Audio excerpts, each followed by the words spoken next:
పుణికిపుచ్చుకున్న కలిసిన తెలుగుదేశం పార్టీ జాతీయ అధ్యక్షులు, నాలుగోసారి ముఖ్యమంత్రిగా ప్రమాణ స్వీకారం చేసిన శ్రీ నారా చంద్రబాబు నాయుడు గారికి నా హృదయపూర్వక నమస్కారం. భారతీయ జనతా పార్టీ అధ్యక్షురాలుగా చాలా సమర్థవంతంగా అలయన్స్ని ముందుకు తీసుకెళ్లి విజయానికి కీలక పాత్ర వహించిన శ్రీమతి మేడం పురంధేశ్వరి గారికి, తెలుగుదేశం అధ్యక్షులు, రాష్ట్ర అధ్యక్షులు శ్రీ పల్లా శ్రీనివాస్, అత్యధిక మెజారిటీతో గెలిచిన శ్రీ పల్లా శ్రీనివాస్ గారికి నా హృదయపూర్వక నమస్కారం. అందరూ చెప్పేవాళ్ళు స్టేట్లో ఎక్కువ మెజారిటీ నీకు వస్తుంటే నేను వినేవాడిని, కానీ నాకు అర్థమైంది అంటే అది ఆ గెలుపు ఆయన వల్ల సాధ్యం. అందుకే మనస్ఫూర్తిగా నా కంగ్రాచులేషన్స్ చెప్తాను. గెలుపు మెజారిటీ ఎవరిదని కాదు, కానీ సరైన వ్యక్తికి సరైన గెలుపు వచ్చినప్పుడు అది ఎంత ఆనందంగా ఉంటుందో నాకు పల్లా శ్రీనివాస్ గారిని చూస్తే అనిపిస్తుంది. ఆయన గెలుపు నాకు నిజంగా చాలా ఆనందాన్ని ఇచ్చింది, అంత భారీ మెజారిటీ. ఈ 100 రోజులు పూర్తి చేసుకున్నామంటే ఇది సరిగ్గా మీరు నన్ను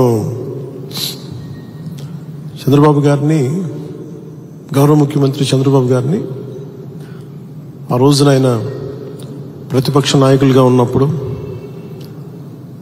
ఆయన్ని ఇబ్బంది పెట్టి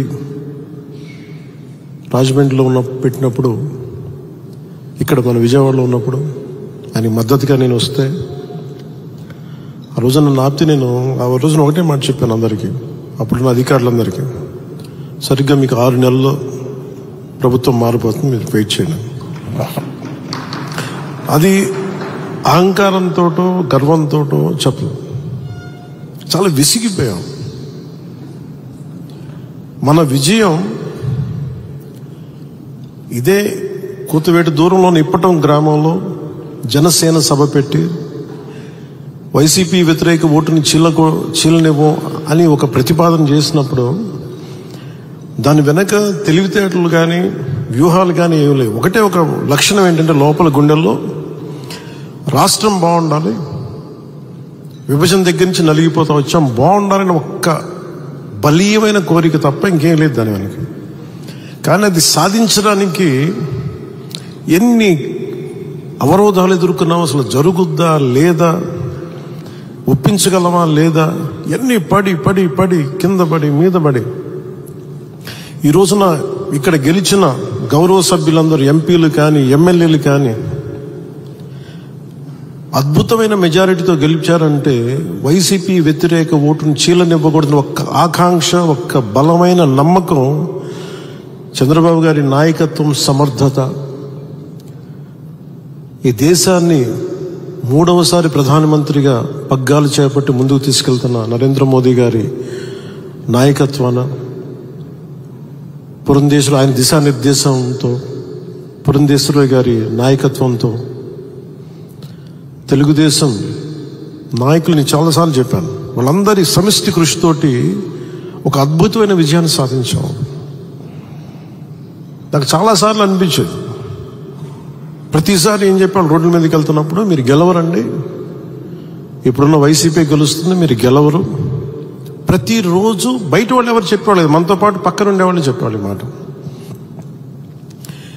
అసలు నమ్మకం ఉన్నది ఎవరికి అంటే, అసలు చెక్కు చెదరని గెలుస్తున్నా కొడుతున్నా నెగిటివ్ థాటే ఉండకూడదు, 170కి 160 కొట్టాలన్న మొదటి రోజు నుంచి చెప్పింది శ్రీ నారా చంద్రబాబు నాయుడు గారు చెప్పారన్నమాట.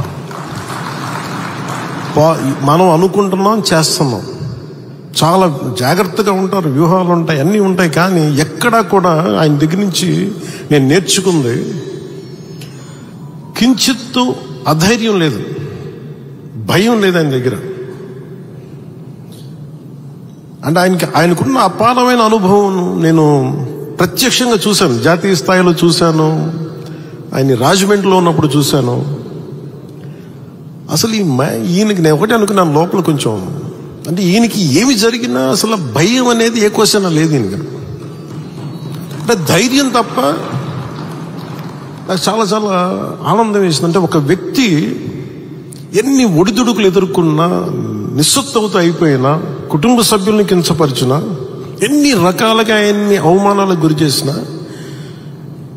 క్యాబినెట్లో తీసుకున్న నిర్ణయాలకి ఆయన్ని బలి చేసి ఆయన లోపల పెట్టి, ఎవరో అధికారులు చేసిన దానికి దానిపైన చిలవలు పలువులు కల్పించి ఆయన్ని పెట్టి ఆయన ఇబ్బంది పెడితే, ఆ రోజు నేను కలిసినప్పుడు అనిపించింది, అసలు ఆయన గుండెల్లో చెక్కు చెదరలేదు ఆయనకి. ఆయన ఒకటే ఒక మాట అన్నారు, this is way of life, politics ఇది ఇట్లాగే ఉంటుంది, మనం భరిస్తాం ముందుకెళ్ళడం. నాకు అనిపించింది, నేను ఆయన అలాంటి వ్యక్తి పక్కన ఉండి అడ్మినిస్ట్రేషన్ ఒకటి నేర్చుకోవడం, కష్ట సమయంలో అసలు ఎలా ఆయన్ని చూసి నేర్చుకోవాలి. ఒడిదుడుకులు, పొలిటికల్ ప్రాసెస్ ఒడిదుడుకులు ఉంటుంది. వ్యక్తిగతమైన దాడుల దగ్గర నుంచి కుటుంబ పరంగా అన్ని రకాలుగా, కానీ అట్లా తట్టుకొని అసలు ఎవరన్నా ఊహించలేం కదా. ఒక 53 రోజులు ఆయన్ని పెట్టి అలా ఉంచితే, నన్ను షూటింగ్లు చేయమంటే నేను చేయలేకపోయావాడిని. తప్పు సంకేతాలు వెళ్ళిపోతాయని నేను డేట్స్ ఇచ్చినా కూడా నేను ఆపేస్తాను ఆ రోజు. ఎందుకంటే ఆయన అంత సఫర్ అవుతా అని ఉంటే నేను బయటికి వెళ్ళి షూటింగ్ చేయడం కూడా నాకు ఇబ్బంది అనిపించేస్తుంది. నా ప్రొడ్యూసర్ చెప్పాను, 2 చేతులు క్షమించమని చెప్పాను ఆ రోజున. తప్పట్లేదు, నాకు రాష్ట్ర ప్రజల కోసం మారాలి ప్రభుత్వం, అందుకని చేస్తాను, దయచేసి మీరు అర్థం చేసుకోండి అని. అంత నేను చేయగలిగానంటే ఆయన తట్టుకున్న విధానం నన్ను కూడా ఎంతో కొంత ఒక చేయూతనిచ్చేలా చేసింది. నా స్వార్థం వల్ల వ్యక్తిగతంగా నేను ఎదిగిపోవాలి, నా కోరికల్లో రాష్ట్రం విభజన జరిగినప్పటి నుంచి ఈ రోజుకి మనం నలిగిపోతా ఉన్నాం. మనకి తెలంగాణలో మనం దాదాపు 3వ వంతున్నాం అభివృద్ధిలో. సంతోషం, మన తోటి తెలుగు రాష్ట్రం ఆనందం.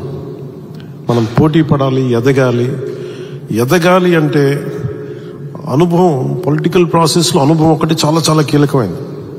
తెలివితేటలు ఉండొచ్చు, అన్నిటికంటే కూడా అందరినీ సమన్వయపరిచి, అందరినీ ఆకట్టుకోగలిగి, అందరినీ ఒక దారిని పెట్టగలిగి, కొంత మెత్తదనంతో మందలిస్తూ, కొన్నిసార్లు గట్టిగా చెప్తూ, అలాంటి నాయకుడు వెంట ఆయన నాయకత్వంలో మేమందరం పనిచేయటం నాతో సహా చాలా చాలా నాకు ఆనందంగా ఉంది. ఇలాంటి గడ్డు పరిస్థితుల్లో డబ్బు లేదు మనకి. రాగానే ఛార్జ్ తీసుకోగానే